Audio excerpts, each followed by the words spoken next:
Selamat malam semua, dapat petunjuknya tentang ilmu bumi perempuan, ilmu langit laki-laki. Kenapa?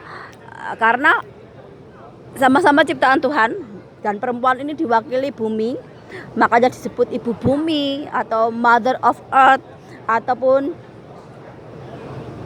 orang zaman dulu Dewi Nuwa, ataupun banyak sekali orang zaman dulu menyebutnya sebagai dewi yang melambangkan dari bumi. Sedangkan langit ini dilambangkan oleh maskulin atau lelaki. Karena apa? Karena laki-laki ini mengayomi, melindungi, memberikan bimbingan, memberikan petunjuk. Jadi laki-laki dan perempuan itu sama-sama ciptaan Tuhan, sama-sama punya kekuatannya sendiri-sendiri. Seperti kita tahu kalau bumi itu melambangkan dari sisi kemanusiaan ataupun kehidupan. Kenapa seperti itu? Karena di bumi ini ada semua makhluk hidup ciptaan Tuhan. Ada manusia, hewan, tumbuhan dan sebagainya. Sedangkan orang yang mempelajari ilmu bumi banyak disebut sebagai nabi ataupun utusan Tuhan, wali dan sebagainya. Kebanyakannya belajarnya itu dari kasta rendah ataupun dari penderitaan, kesengsaraan, sampai dia itu mencapai tingkat kesadaran diri, membawa pencerahan, atau dia jadi orang yang bisa membawa perubahan kepada orang lain ataupun pada makhluk hidup lainnya. Sedangkan ilmu bumi, ilmu langit ini dipelajari oleh orang-orang yang benar-benar ingin meninggalkan sisi duniawi, meninggalkan nafsu seksual, meninggalkan harta dan keluarga dan sebagainya, apapun yang ada di bumi ini. Ada nggak yang mendalami ilmu ini? Banyak. Para biku, para bante itu yang mempelajari ilmu langit ataupun mengenal Tuhan, tapi dia meninggalkan sisi duniawinya. Sudah ibaratnya itu udah pasrah, dia udah benar-benar nggak pengen hidup di seperti kebanyakan orang. Sedangkan ilmu bumi ini kebanyakannya masih dipelajari oleh orang banyak sekarang. Artinya walaupun jadi penceramah ataupun dari dia itu jadi orang yang membawa cahaya Tuhan, tapi dia tetap hidup seperti orang kebanyakan. Artinya dia masih punya nafsu, dia masih punya pekerjaan dan sebagainya. Sama seperti Nabi Muhammad. Nabi Muhammad itu berdakwah sambil bekerja. Tapi orang zaman sekarang gak mau bekerja, maunya berdakwah. Nyari duitnya dari sumbangan dari pengikutnya biar cepat kaya, dari jemaahnya biar cepat kaya. Ini bahwa mereka itu mengikuti jejak siapa? Sedangkan Nabi Muhammad aja yang belajar ilmu bumi, dia itu berdakwah sambil berdagang. Artinya dia berdakwah tapi juga bekerja menghasilkan uang untuk menafkahi keluarga. Tapi orang zaman sekarang gak mau kerja keras, gak mau banting tulang, gak mau, hanya mengandalkan simpati orang, belas kasih orang, menipu kesana kemari, jual omongan dan sebagainya. Itu bukan dakwah, itu bukan ilmu spiritual, itu bukan ilmu rohani, itu hanya tipu muslihat.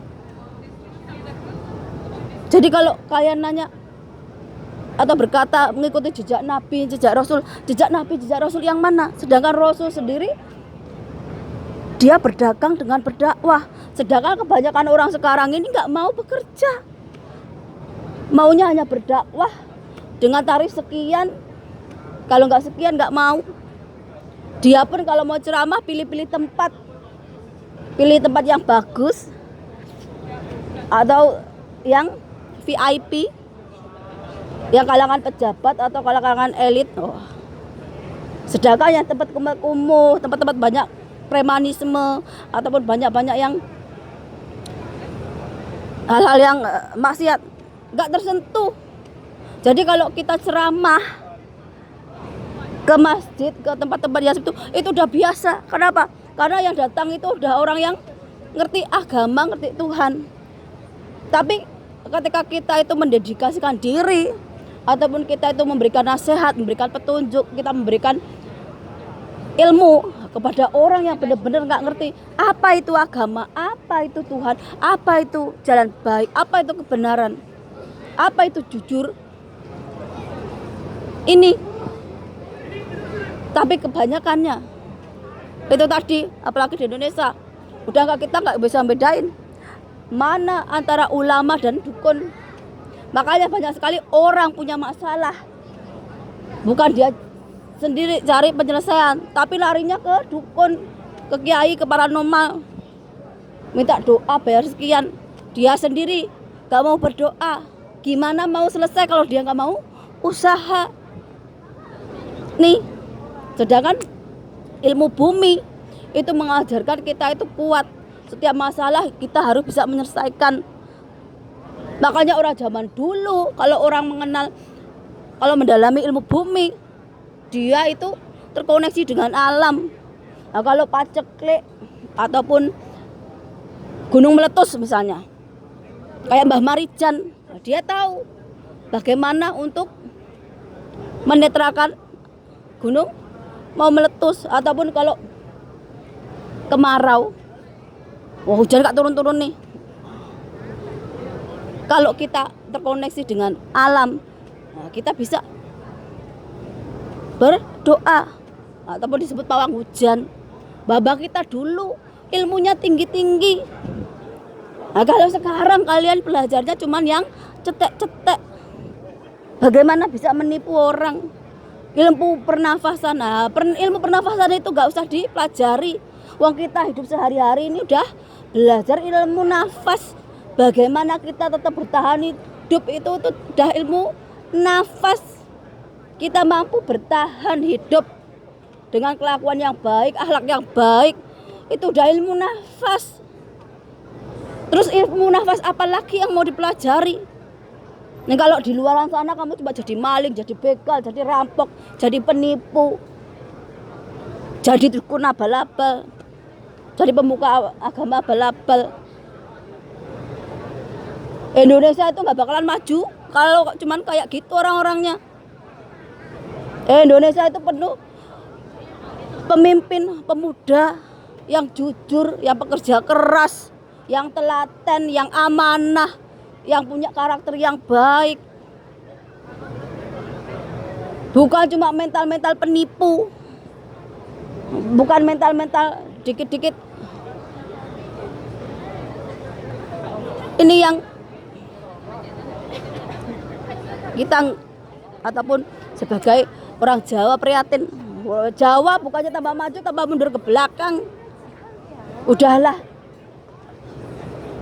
kecerdasan otaknya nggak setara dengan negara-negara yang lain. Akhlak moralnya juga seperti itu. Padahal kita kalau punya iman, keyakinan sama Tuhan, kita itu nggak mungkin kena santet, kena ketempelan jin, setan dan sebagainya. Nah, tapi kalau kelakuan kita jahat kayak buto cakil, ya yang jelek-jelek itu yang datang ke diri kita.